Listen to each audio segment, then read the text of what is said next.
Hello everyone. Very good morning to you, College Dunia, and the readers and viewers. Wish you happy morning. You have held key positions at educational institutions throughout your professional career. What are the key factors that keep you connected with the educational sector? First of all, if you ask any teacher, he will proudly say that teaching is out of my passion and choice. Same is applicable to me also. When I saw my father, who was a government higher secondary school teacher and then a headmaster, I was just watching him. I learned the teaching skills from him basically. All this side, maternal side as well as the father side, all are teachers. Majority of them are teachers. So right from the childhood, I created some interest towards the teaching. And as far as the teacher is concerned, it is saying that Mata, Pita, Guru, and Bhagwan. So it is in the third position or the first position after the parent. This people will say. But what I learned from literature is mother is something which the child knows by nature. There is no need to recognize a mother to a child. It will automatically recognize by itself. And mother has to help the child to identify who is the father. Then father and mother, they jointly together, they come, they bring the child to the proper guru once he reaches the stage of learning. Then guru is the one who is teaching the God. God is nothing but the Gyan. So I have a firm belief in that. I'm proud to be a teacher at all time. Sir, being the Dean of Marwadi University, what is your philosophy of leadership? How would you describe your leadership style? Yeah. So everyone is a leader by himself because we have to administer ourselves, we have to take care of ourselves, and we have to do self motivation, self control. All these things are essentials of a leader. So once you identify a leader, you have to create a philosophy of your own. And the philosophy exists for individual as well as the philosophy exists for the organization or academic institutions. There are many types of leadership exists. If you take up the management, for example, there are many types of leadership. One leadership is called autocratic leadership. Second is called bureaucratic leadership. Third is called people leadership or kind of leadership and charismatic leadership kind of thing. So I believe in a particular leadership called lead by demo. So team members, we can inspire as a leader by doing it. You should be the first person to pick it up and doing it for them. If you do that, then automatically they will do. For example, if you want them to get upgrade to a newer technology, as a leader, I have to do it first. Once you do first, we are inspiring our entire group altogether. So every FM, every faculty member himself is a leader.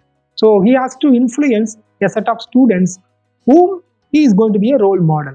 So the leadership is something which is going to start from the top and it is going to traverse across every level and ultimately it is going to end up with the student level. This is my philosophy.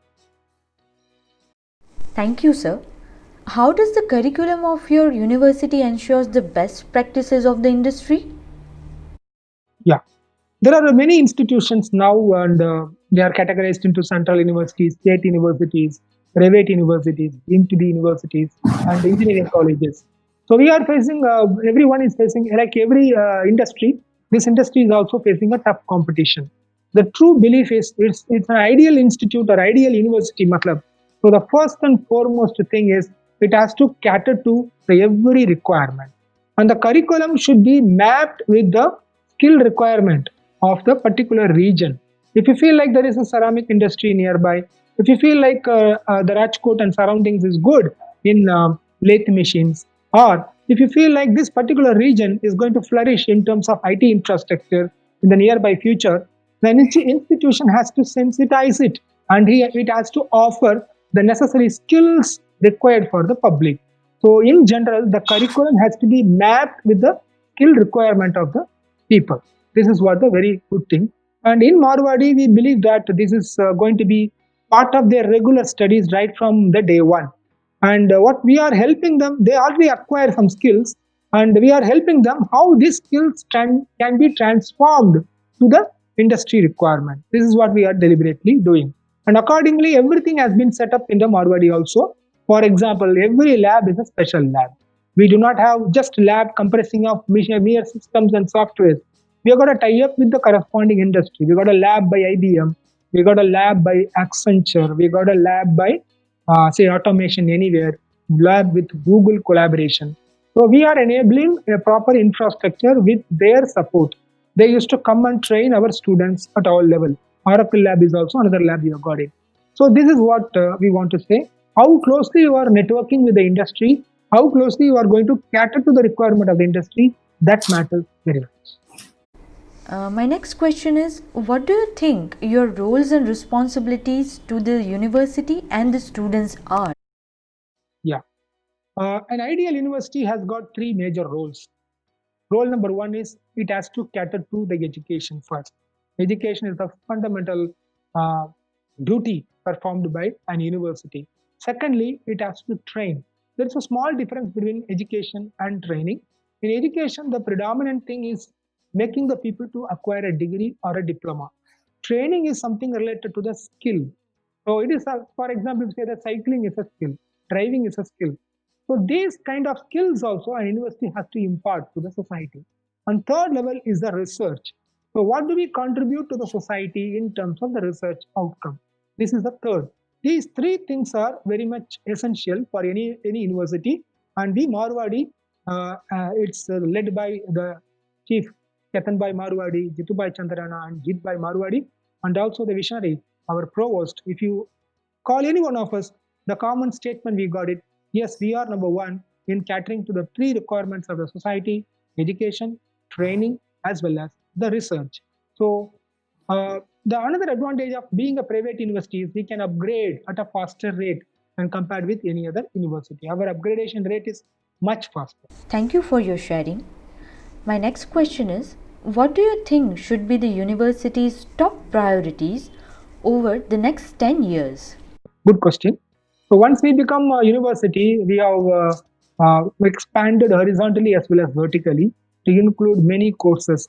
There are courses that address specific needs, traditional courses like the BCA, MCA, MBA, engineering, engineering at UG level, PG level, all such courses were already available, which are very popular in the industry. Once became university, we started a lot, like we have introduced faculty of law, we have introduced faculty of physiotherapy, introduced a faculty of pharmacy, faculty of sciences, faculty of architecture, and so on. And this journey is not going to end. We are going to expand much more aggressive in vertical as well as horizontal directions. The main priority is to cater to all the sectors. This is our prime responsibility. We will expand horizontally and vertically throughout our existence. Rightly said, sir. What do you see as Marwadi University's greatest strengths? See, most of our courses are skill-based courses. Most of our courses are professional courses. So, if a professional courses has to be successful, as I told you, we have to supernet. We have to be very much closely working with the industry. That we are doing it very very cautiously. We are doing it. Students are highly happy with the mode of delivery, the project-based learning, the practical approach, and also the new age era called the hybrid learning. So it's a combination of online versus online. The university is fully equipped with a lot of tools to cater to the requirements in this direction. And nice that our parental institution has got NAC A plus by the authority. So this is a quality hallmark. We have got it only.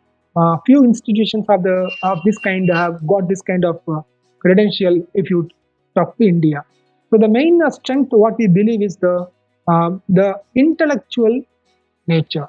We are able to connect with any intellectual at any part of the world.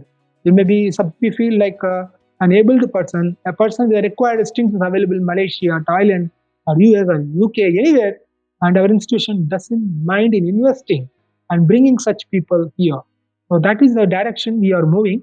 So we believe that that's our core strength. And according to our chairman, Sri Ketanbhai Marwadi, he said that this is not a statement he made yesterday or today. It's a statement he made around 8 years back. He said that why we should sacrifice quality in terms of quantity and vice versa? Can we not scale up both quantity and quality simultaneously together? This is the vision of Ketanbhai, and we are doing that very very cautiously. And every one part of right from the chairman to the end user, you take the sweeper or a cleaning staff. This is the mantra which is already injected in us, and we are working towards that. Thank you, sir. Last but not the least, any suggestions you would like to give to the current youth and the aspiring students? Yeah. Basically, one thing, be focused and be simple and give your level best. These are the essentials of today's thing. And majorly the youth, they're getting diverted because of the varied focus. The focus may vary, only the particular time of period changes.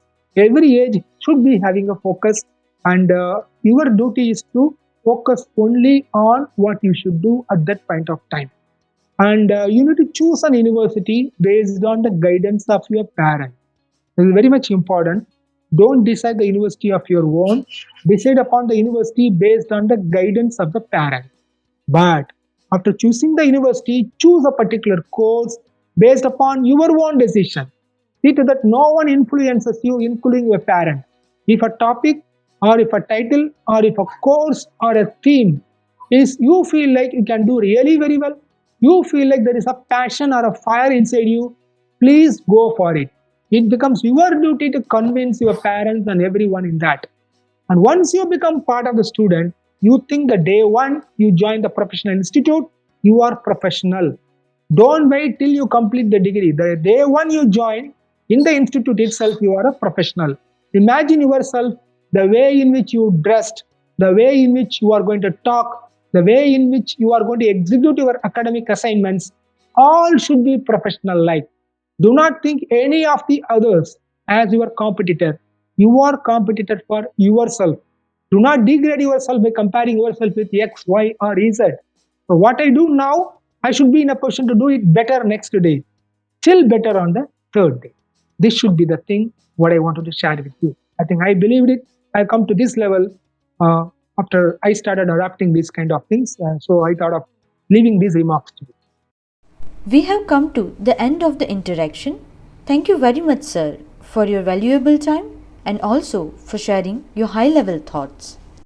Thank you very much.